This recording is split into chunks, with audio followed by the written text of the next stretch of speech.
Hello friends, എല്ലാവർക്കും നമസ്കാരം. Advocate അഞ്ജലിയുടെ ഇന്നത്തെ വിശേഷങ്ങളിലേക്ക് ഏവർക്കും സ്വാഗതം. തുടങ്ങുമ്പോൾ തന്നെ രാഘവൻ ഉണ്ണി പത്രമൊക്കെ വായിച്ച് വീടിൻ്റെ പുറത്ത് തന്നെ ഇരിക്കുന്നുണ്ട്.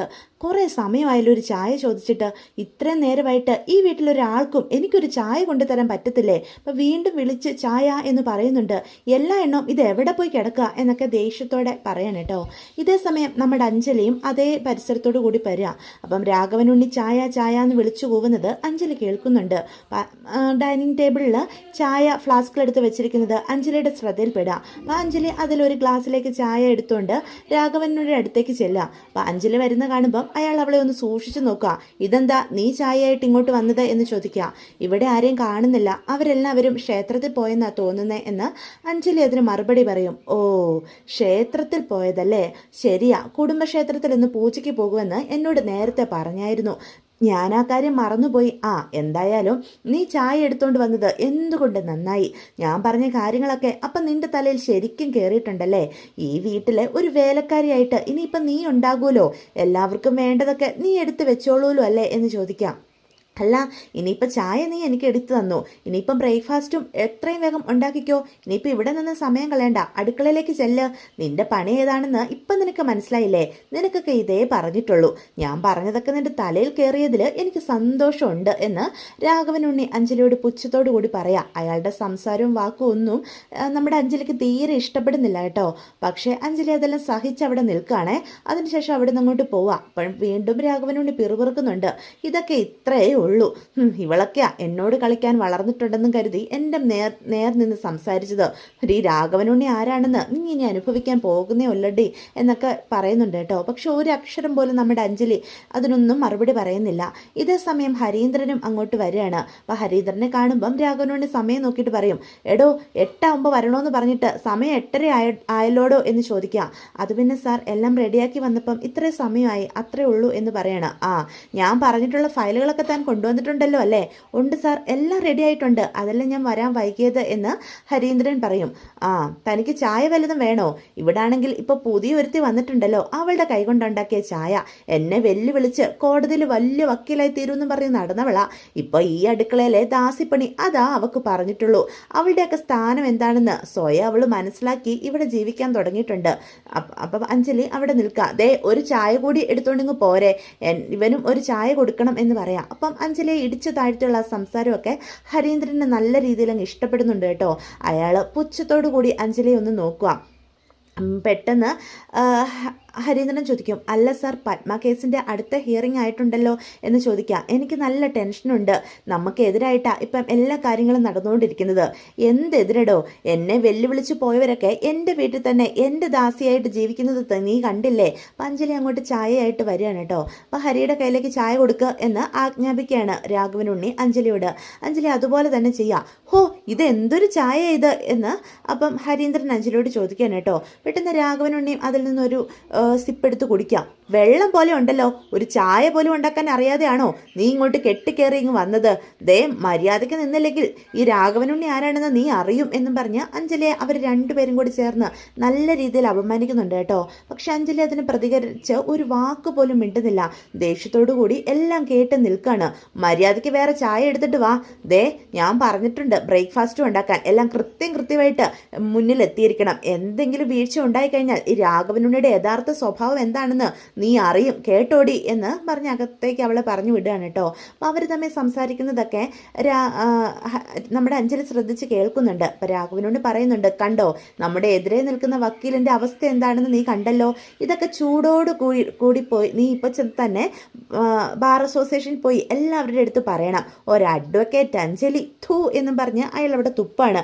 അവളുടെ ഇപ്പോഴത്തെ അവസ്ഥ എന്താണെന്നും ഈ രാഘവനുണ്ണിയുടെ കാൽ കീഴിലാണ് അവൾ ഇപ്പം വസിക്കുന്നതെന്നും ഈ നാട് മുഴുവൻ നീ പറഞ്ഞുണ്ടാക്കണം. മനസ്സിലാകുന്നുണ്ടോ ഹരിക്ക് ഞാൻ പറഞ്ഞ കാര്യങ്ങൾ? ഉണ്ട് സാർ, അത് ഞാൻ വെടുപ്പായിട്ട് ചെയ്തോളാം എന്ന് ഹരി അപ്പം പറയണം. അഞ്ജലിയുടെ അവസ്ഥ കാണുന്ന അയാൾക്ക് ഒന്നുകൂടി സന്തോഷമാവുകയാണ് കേട്ടോ. തന്നെയും തൻ്റെ സാറിനെയും എത്രമാത്രം അപമാനിച്ചിട്ടുള്ളതാ. ഇപ്പം അവൾ ഏത് അവസ്ഥയിലാണ് വന്ന് എത്തി നിൽക്കുന്നത്? ഞങ്ങൾക്കെതിരായിട്ട് നിന്നിട്ട് ഞങ്ങളുടെ തന്നെ കാൽക്കീഴി നീ വന്ന് പെട്ടല്ലോടി എന്നുള്ള രീതിയിൽ പുച്ഛത്തോടു കൂടി ഹരി അവളെ നോക്കാം. അഞ്ജലി ആകെ അപമാനിക്കപ്പെട്ട് അകത്തേക്ക് കയറി പോവാണ്. ഒന്നും ചെയ്യാൻ കഴിയാതെ തനിക്കൊന്ന് പ്രതികരിക്കാൻ പോലും പറ്റാത്ത അവസ്ഥയിലേക്ക് താൻ എത്തിയല്ലോ എന്നുള്ള ചിന്ത അഞ്ജലിനെ ആകെ തകർത്ത് കളയുന്നുണ്ട്. ഇതേസമയം അനുപമ കാവ്യയായിട്ടൊന്ന് സംസാരിക്കാനായിട്ട് ചെല്ലാം. മോളെ, നീ എന്താ പറഞ്ഞു വരുന്നത്? അർജുനുമായിട്ടുള്ള അലയൻസ് നീ ഒഴിവാക്കുവാണെന്നോ? പിന്നല്ലാതെ വേറൊരുത്തിയുടെ കൂടെ കിടന്ന അവനെ എനിക്കെന്തിനാ? എനിക്ക് നല്ല ഫ്രഷ് ആയിട്ടുള്ള ഒരു ചെറുക്കനെ മതി, അല്ലാതെ സെക്കൻഡ് ഹാൻഡ് ഒന്നും ഈ കാവ്യയ്ക്ക് ആവശ്യമില്ല എന്ന് തീർത്തു പറയാ. മോളെ, നീ ഇങ്ങനെ ഒരു തണുപ്പം മട്ടിലുള്ള പ്രതികരണം എടുത്ത് തന്നെ ശരിക്കും ഞെട്ടിച്ച് കളഞ്ഞു കേട്ടോ. കാവ്യയെപ്പറ്റി ഞാൻ ഇങ്ങനൊന്നുമല്ല കരുതിയിരുന്നത്. നിന്നെ വഞ്ചിച്ച അർജുനെ നീ വെറുതെ വിടാൻ പോവാണോ? അവനോട് നിന്റെ മനസ്സിൽ ഒരു പ്രതികാരവും ഇല്ലേ എന്നാ ചോദിക്കുന്നേ. ദേ മോളെ, അർജുനെ വേണമെന്ന് പറഞ്ഞ് നീ വാശി പിടിക്കണം. എന്തിന്? എനിക്കിനി അവനെ ആവശ്യമില്ല അനുചേച്ചി. അവനെപ്പോലെ ഒരുത്തിനെ എനിക്ക് വേണ്ട. അത്രയ്ക്ക് ഗതികെട്ടിട്ടില്ല ഈ കാവ്യ എന്ന് വീണ്ടും പറയാം. അവനെ കല്യാണം കഴിക്കാൻ വേണ്ടിയല്ല, നിന്നെ ചതിച്ചിട്ട് നിന്റെ മേൽ കയറിയിരുന്ന് സന്തോഷത്തോടെ ജീവിക്കുന്ന ആ അർജുനും അഡ്വക്കേറ്റ് അഞ്ജലിയും ഉണ്ടല്ലോ, അവർ രണ്ടുപേരും നീ താറടിക്കണം. അവർക്ക് ഈ കാവ്യ ആരാണെന്ന് നീ കാണിച്ചു കൊടുക്കണം. എന്നാലും അവൻ നീ കല്യാണം കഴിക്കാൻ വേറെ ആരെയും കിട്ടിയില്ലേ? എന്നെ തഴഞ്ഞുകൊണ്ട് ആ അഡ്വക്കേറ്റ് അഞ്ജലി അവളെ പോയി അവൻ തലയിലെടുത്ത് വെച്ചല്ലോ. അത് ഓർക്കുമ്പോഴാണ് എനിക്ക് ദേഷ്യം വരുന്നത്. മോളെ, നീ ഇപ്പം ഈ തണുപ്പ മട്ടിലുള്ള പ്രതികരണം എടുത്തു കഴിഞ്ഞാൽ നിന്റെ അച്ഛനും അങ്കിളും ഒക്കെ നിനക്ക് ഇതുമായിട്ട് അഡ്ജസ്റ്റ് ആയി എന്ന് കരുതും. അവരിതിൻ്റെ മേലെ ഒരു കാര്യവും ചെയ്യാതിരിക്കും. പക്ഷേ അർജുൻ നിന്നെ ചതിച്ചുവെന്നും അവൻ തന്നെ നിന്നെ കല്യാണം കഴിക്കണമെന്നും നീ വാശിയോട് കൂടി നിന്നാ കുറുപ്പ് സാറ് എന്താണെങ്കിലും വെറുതെ ഇരിക്കില്ല. അഡ്വക്കേറ്റ് അഞ്ജലിക്കും അർജുനും എതിരായിട്ട് എന്തെങ്കിലും പ്രവർത്തിക്കും. അതുമാത്രമല്ല, നീ അർജുനെ വേണമെന്ന് വാശി പിടിച്ചു കഴിഞ്ഞാൽ അച്ഛനുണ്ടല്ലോ രാഘവനുണ്ണി, അദ്ദേഹവും എന്താണെങ്കിലും നിനക്ക് വേണ്ടി അർജുനെ നേടിത്തരാൻ വേണ്ടി ഏതറ്റം വരെയും പോകും. നീ അങ്ങനൊരു അവസ്ഥയിൽ അവർ രണ്ടുപേരെയും കൊണ്ട് എത്തിക്കണം. അനുചേച്ചി എന്താ ഉദ്ദേശിക്കുന്നത്? ചേച്ചി പറഞ്ഞു തരുന്നത് എന്താണെന്ന് നിനക്കിപ്പം മനസ്സിലാകും. അതായത് കല്യാണം കഴിക്കാനായിട്ട് അർജുൻ മണ്ഡപത്തിൽ വരുന്ന അവസ്ഥയിൽ നീ എത്തിക്കണം, നിന്നെ കല്യാണം കഴിക്കാൻ. അതിനുവേണ്ടി അഡ്വക്കേറ്റ് അഞ്ജലിയെ ഉപേക്ഷിക്കുന്ന അവസ്ഥയിൽ അർജുനനെ കൊണ്ട് എത്തിക്കണം. ഇല്ലെങ്കിൽ അങ്കിളും കുറുപ്പ് സാറും കൂടി എത്തിക്കും. അതായിരിക്കണം നിന്റെ ലക്ഷ്യം. അതിനുശേഷം കല്യാണ മണ്ഡപത്തിൽ ഒരുങ്ങി അവൻ്റെ അടുത്ത് നീ ഇരിക്കുമ്പം ആ താലി പിടിച്ചു വാങ്ങി അവൻ്റെ മുഖത്തേക്ക് വലിച്ചെറിഞ്ഞു കൊടുക്കണം. എന്നിട്ട് നിന്നെ ചതിച്ച് മറ്റൊരുത്തിയുടെ കഴുത്തിൽ താലി കെട്ടിയ അർജുനെ നിനക്ക് വേണ്ട എന്ന് എല്ലാവരുടെ മുന്നിൽ വെച്ച് വിളിച്ചു പറയണം. അത് കാണുന്ന അർജുൻ അപമാനിക്കപ്പെട്ട് നാണം കെട്ട് തൊലിയുരിഞ്ഞ് അവിടെ നിൽക്കും.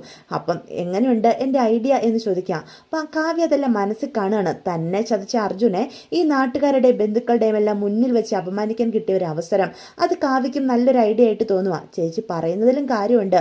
അതായത് നീ ഇങ്ങനെ മുന്നോട്ട് പോവാണെ ഒരു വെടിക്ക് രണ്ട് പക്ഷിയാ.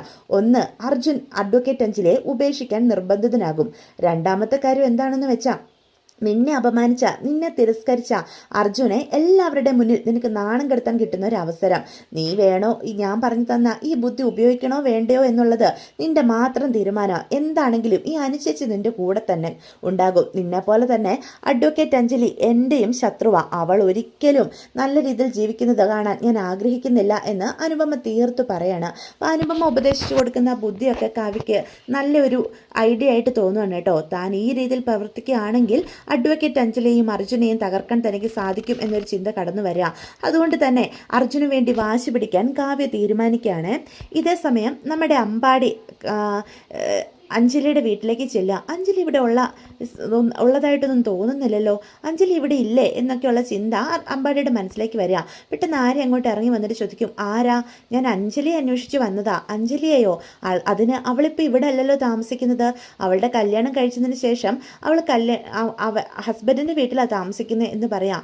ഹസ്ബൻഡിൻ്റെ വീട്ടിലോ? അതായത് അഡ്വക്കേറ്റ് രാഘവനുടെ വീടല്ലേ എന്ന് അമ്പാടി ചോദിക്കും. അതെ, പക്ഷെ അഞ്ജലി അവിടെ ഇല്ലല്ലോ. അവിടെ ഇല്ലെന്നോ എന്ന് ആര്യപ്പൻ ഞെട്ടലോട് കൂടി ചോദിക്കും കേട്ടോ. അപ്പോൾ പെട്ടെന്ന് അഞ്ജലിയുടെ അമ്മയും അങ്ങോട്ട് ഇറങ്ങി വരികയാണ്. എന്താ മോളെ, ഇയാൾ ആരാ എന്ന് ചോദിക്കുക. അഞ്ജലിയെ അന്വേഷിച്ച് വന്നതാ അമ്മായി എന്ന് പറയണ. അഞ്ജലി അവിടെ രാഘവനുടെ വീട്ടിലില്ലെന്നാണ് പറയുന്നത്. അവിടെ ഇല്ലെന്നോ? പിന്നെ എൻ്റെ മോൾ എവിടെ പോയി എന്ന് അമ്പാടിയോട് ചോദിക്കുക. അല്ല മോനെ, നീ ശരിക്കും അന്വേഷിച്ചിരുന്നോ? അതെ, ഞാൻ അവിടെ ചെന്നിരുന്നു. അനുപമയില്ലേ അഞ്ജലിയുടെ ചേച്ചി, അവളാ പറഞ്ഞത് അഞ്ജലിയെ അന്ന് തന്നെ ആ വീട്ടിൽ നിന്ന് അവരെല്ലാവരും കൂടി ഇറക്കി വിട്ടുന്ന. എവിടെയാണെന്ന് അവൾക്കറിയില്ലെന്ന്. പിന്നെ അനുപമ ഒരു ഫ്രോഡാണെന്നും സ്വന്തം നേട്ടത്തിന് വേണ്ടി എന്തും ചെയ്യുന്നവളാണെന്നും ഒക്കെ എനിക്കറിയാം. അതുകൊണ്ട് ഞാനൊന്ന് അന്വേഷിക്കുകയും ചെയ്തു. പക്ഷേ അഞ്ജലിയെ ഇറക്കി വിട്ടെന്ന് തന്നെയാണ് എനിക്ക് കിട്ടിയ അറിവ് എന്ന് പറയാം. എൻ്റെ ഈശ്വര, എൻ്റെ മോൾ പിന്നെ എവിടെ പോയി? അവൾ ഇങ്ങോട്ട് വന്നിട്ടില്ലല്ലോ എന്ന് പറഞ്ഞ് സങ്കടപ്പെടുകയാണ്. പെട്ടെന്ന് ഈ ശബ്ദമെല്ലാം കേട്ടുകൊണ്ട് നമ്മുടെ അഞ്ജലിയുടെ അച്ഛൻ അങ്ങോട്ട് വരിക ശിവരാമൻ. എന്താ എന്താ ഇവിടെ ഒരു ബഹളം എന്ന് ചോദിക്കുക. ശിവരാമേട്ട, നമ്മുടെ അഞ്ജലി മോളെ ആ അർജുൻ്റെ വീട്ടിൽ നിന്ന് ഇറക്കി വിട്ടെന്ന്, അവൾ എവിടെയാണെന്ന് ആർക്കും അറിയില്ലെന്ന് ദേ ഈ ചെറുപ്പക്കാരൻ നമ്മുടെ മോളെ അന്വേഷിച്ച് വന്നതാ എന്ന് പറയാം. അത് കേൾക്കുന്ന ശിവരാമനും ചെറിയൊരു ഞെട്ടലുണ്ടാവുകയാണ്. നിങ്ങൾ ഒരുപാട് തെറ്റിദ്ധരിച്ചിട്ടുണ്ട് അർജുനനെ എന്ന് എനിക്ക് നന്നായിട്ട് അറിയാം. ഞാൻ കണ്ടിട്ടുള്ളതിൽ വെച്ച് ഏറ്റവും നല്ല ചെറുപ്പക്കാരനാണ് അർജുൻ. അഞ്ജലിയെ അത്രയേറെ സ്നേഹിച്ചിട്ടുണ്ട്. ഈ സ്കൂട്ടർ ഉണ്ടല്ലോ, ഈ സ്കൂട്ടറിൻ്റെ പിന്നിൽ പോലും ഒരു കഥയുണ്ട്. അപ്പം അഞ്ജലിയുടെ സ്കൂട്ടി അവിടെ ഇരിപ്പുണ്ട് കേട്ടോ. ഈ സ്കൂട്ടി ഒരിക്കൽ വീട്ടിലെ ആവശ്യത്തിന് വേണ്ടി അഞ്ജലി പണയം വെച്ചതാ. അന്ന് അഞ്ജലി അറിയാതെ ആ സ്കൂട്ടി തിരിച്ചെടുക്കുകയും പിന്നീട് അഞ്ജലിയുടെ കൂടെ നിഴലായിട്ട് എല്ലാത്തിനും നിൽക്കുകയും ഒക്കെ ചെയ്ത ആളാ അർജുൻ. അത്രയേറെ അഞ്ജലിയെ സ്നേഹിക്കുന്ന ആള്. അവൻ തൻ്റെ പേര് മാറ്റിവെച്ചു. അതിന് കാരണം വേറൊന്നുമല്ല, രാഘവനുണ്ണിയുടെ മകനാണ് താനെന്നറിഞ്ഞ ഒരിക്കലും അഞ്ജലി തന്നോട് അടുക്കില്ലെന്ന് കരുതിയ ആ പാവം അങ്ങനെ ഒരു തീരുമാനം എടുത്തത്. അല്ലാതെ അഞ്ജലിയെ ചതിക്കണമെന്നൊന്നും അവൻ സ്വപ്നത്തിൽ പോലും കരുതിയിട്ടില്ല. അഞ്ജലിയെ സ്നേഹിക്കുക മാത്രമേ അവൻ ചെയ്തിട്ടുള്ളൂ എന്ന് പറയാം. നിങ്ങളുടെയൊക്കെ മനസ്സിൽ അവനെപ്പറ്റി ഒരുപാട് തെറ്റിദ്ധാരണയുണ്ട്. അതുകൊണ്ടാണ് ഞാൻ ഈ സത്യങ്ങളൊക്കെ നിങ്ങളോട് പറയുന്നത് എന്ന് പറയാം. പെട്ടെന്ന് അഞ്ജലിയുടെ അമ്മ ശിവരാമനോട് പറയും, ദേ ശിവരാമേട്ട, നമ്മുടെ മോൾ എവിടെയാണെന്ന് ആർക്കും അറിയില്ല, നമുക്കൊന്ന് പോയി അന്വേഷിച്ചാലോ? ദേ അഞ്ജലിയുടെ കാര്യത്തിൽ ഞാനൊരു തീരുമാനം എടുത്തതാ. പുകഞ്ഞ കൊള്ളി പുറത്ത് എന്നെയും ഈ കുടുംബത്തെയും ധിക്കരിച്ചുകൊണ്ട് ഇറങ്ങിപ്പോയവൾ അവള്, മറ്റൊരു കല്യാണം കഴിച്ചവള്. ഇനി അവൾക്ക് ഈ കുടുംബത്തിൽ സ്ഥാനമില്ല എന്ന് തീർത്തു പറഞ്ഞിട്ട് അദ്ദേഹം അവിടെ നിന്ന് കയറിപ്പോവാം. അത് കാണുമ്പോൾ എന്ത് ചെയ്യണമെന്നറിയാതെ അഞ്ജലിയുടെ അമ്മയും ആര്യയും ഒക്കെ അവിടെ നിൽക്കുകയാണ് കേട്ടോ. അമ്പാടിക്കും എന്ത് ചെയ്യണമെന്നറിയത്തില്ല. ഇതൊക്കെയാണ് ഇന്നത്തെ എപ്പിസോഡിൻ്റെ വിശേഷങ്ങൾ. അപ്പോൾ വീഡിയോ ഇഷ്ടപ്പെടുവാണ് ചാനൽ ഒന്ന് സബ്സ്ക്രൈബ് ചെയ്ത് സപ്പോർട്ട് ചെയ്യണം.